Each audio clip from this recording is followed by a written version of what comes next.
नमस्कार। योग स्वयं सेवकों की चर्चा में आज हम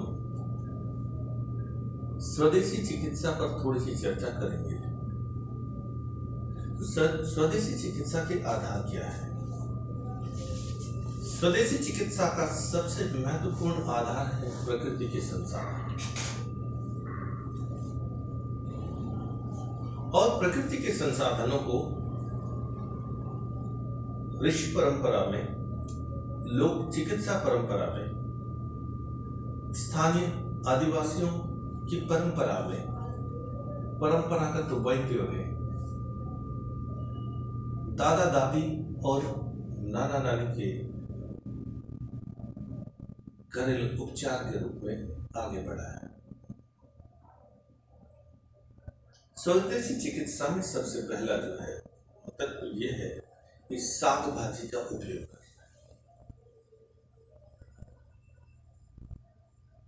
ऋतु परिवर्तन के अनुसार साग भाजियों का उपयोग, अर्थात जैसे लहसुन की पत्ती, चिरोटा की भाजी, चौलाई की भाजी, अंबाड़ी की भाजी, प्याज की पत्तियां, मूली की पत्तियां, शलगम की पत्तियां, चुकंदर की पत्तियां, पुदीना की पत्तियां, कद्दू पेठा, उड़दा की पत्तियां, सरसों का साग, बथुआ का साग, ब्रोकोली, सोया, धनिया, अरबी, करी पत्ता, ऐसी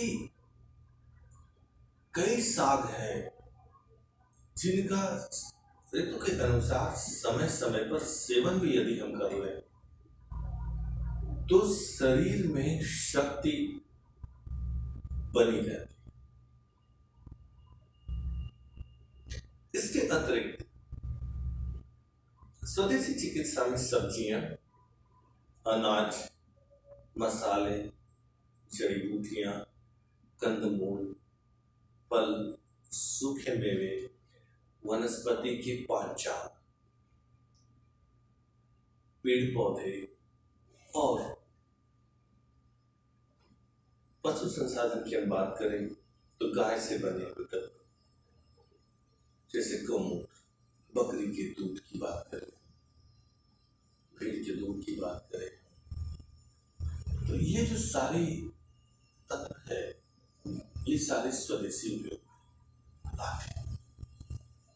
अधिकांश हम रोग रोग रोग रोग करते रहते हैं, लेकिन क्या कभी हमने सोचा कि हमने ऋतुचर्या के अनुसार साग भाजी का सेवन किया है या नहीं, सब्जियों और फलों का सेवन किया है या नहीं, मसाले और अनाज का सेवन किया है या नहीं। हमारे शरीर में जिन पोषक तत्वों की आवश्यकता है वे तो प्रकृति के इन पदार्थों से ही आ सकते।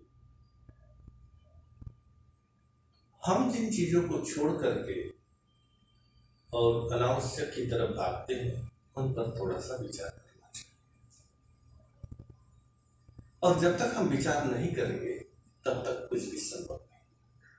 जो अन्नम परम ब्रह्मा की बात की गई है, जो प्रकृति के द्वारा दिए गए साग भाजी, अनाज, सब्जियां, मसाले, फल, इनका ऋतु के अनुसार, समय के अनुसार सेवन करना चाहिए, और इनको सेवन न करने की वजह से हम रोगग्रस्त होते रहते हैं।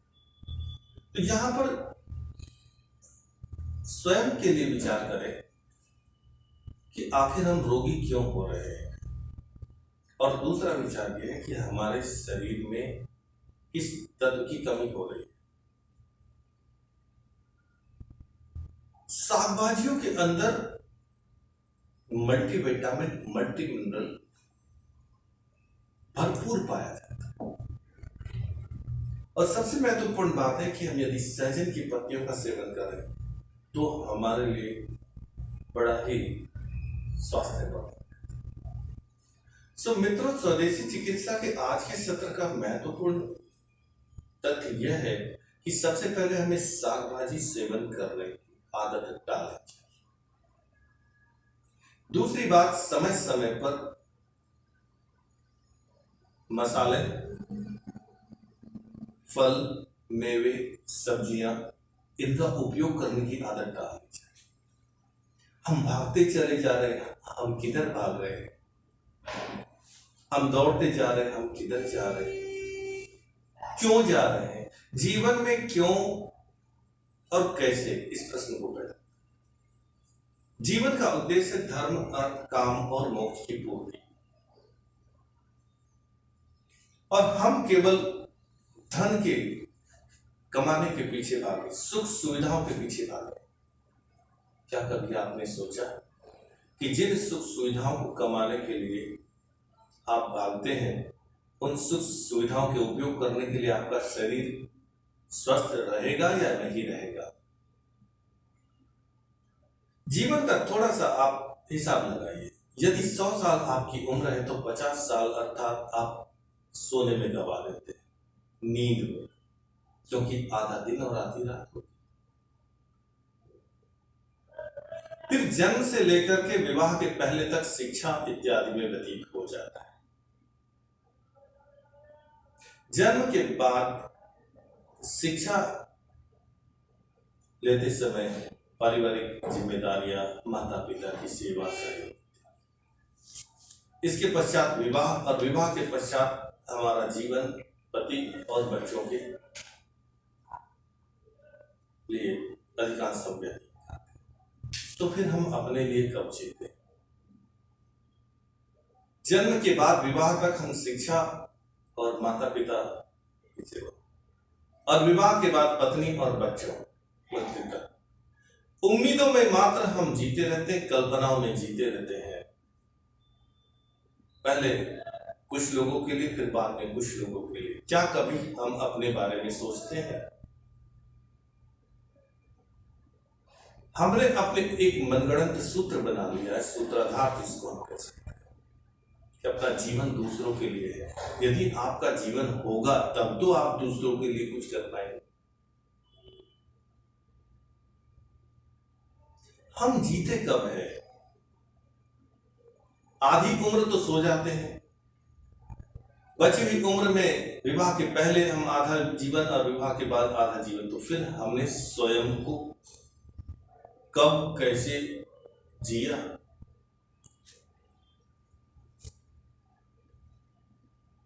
और जब तक हम अपने जीवन का एक अभिलेख नहीं बनाते, तब तक हमें पता ही न चले कि हमारा जीवन कब, कितना, कहाँ व्यतीत हो रहा या होगा।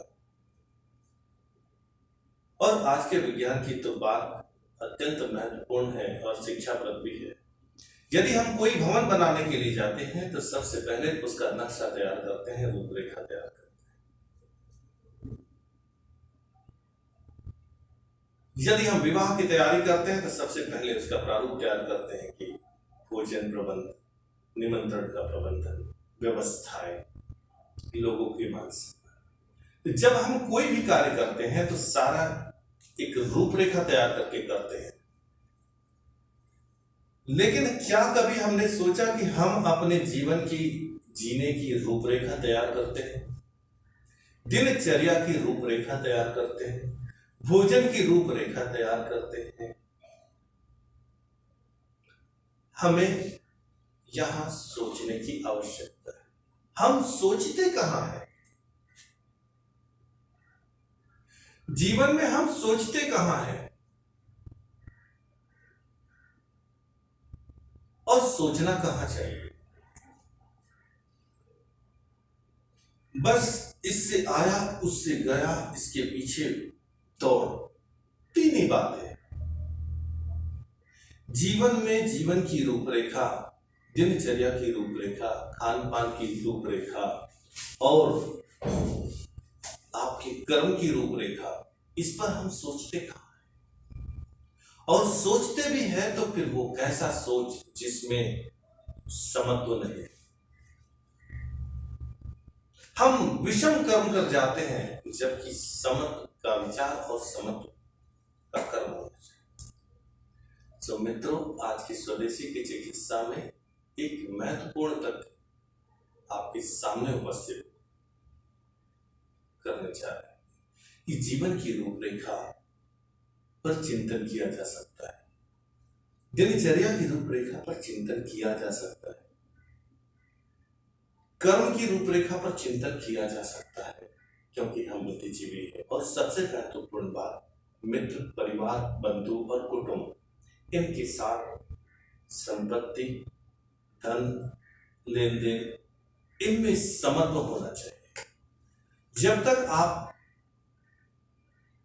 लेन देन के व्यवहार में समझ नहीं रखेंगे, तब तक आपके द्वारा सब किया गया व्यर्थ से ज्यादा कुछ भी नहीं।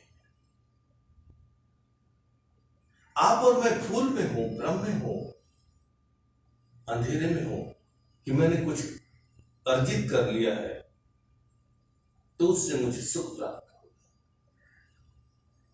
हम जो कुछ भी अर्जित करते हैं उससे हमें केवल दुख ही प्राप्त हो सकता है अंततः।